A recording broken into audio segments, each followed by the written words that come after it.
Hello, this is Mrs. Workman. Oscar read 1,640 pages this summer. Larry read 1,629 pages, and Mary read 1,655 pages.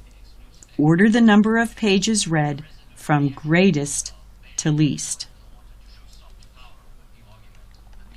Let's write the numbers down first.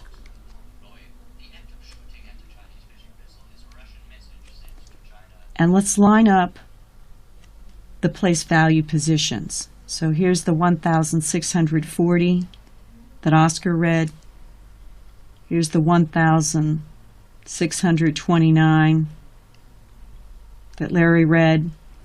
And here's the 1,655 pages that Mary read. Now I notice that all the numbers in the thousands column are the same. All the numbers in the hundreds column are the same. But when I get to the tens column, the numbers are different. The 5 represents the most tens, 5 tens.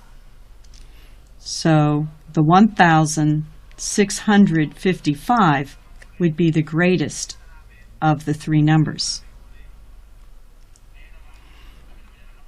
Then the 4 would be next. This 4 represents 4 tens. So 1,640 would be in the middle. And then finally, the 2 represents 2 tens, which is the smallest quantity of tens in this list. So this is what the list looks like from greatest to least. Now another way to think about this, or to check our work, is to plot the points on a number line, which you see here. So I'll plot these.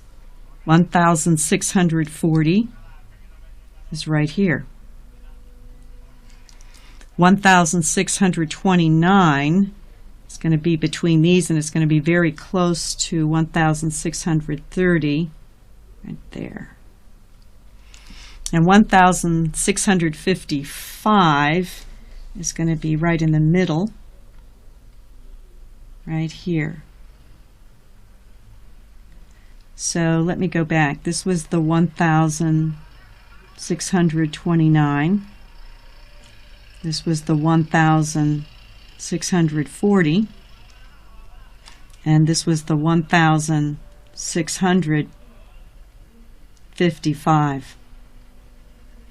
We know that on a number line, the farther to the right a number is, the larger it is.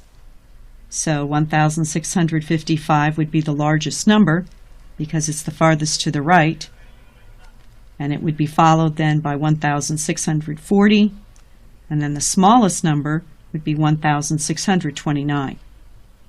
So we've used place value, and we've also used a number line to order these numbers.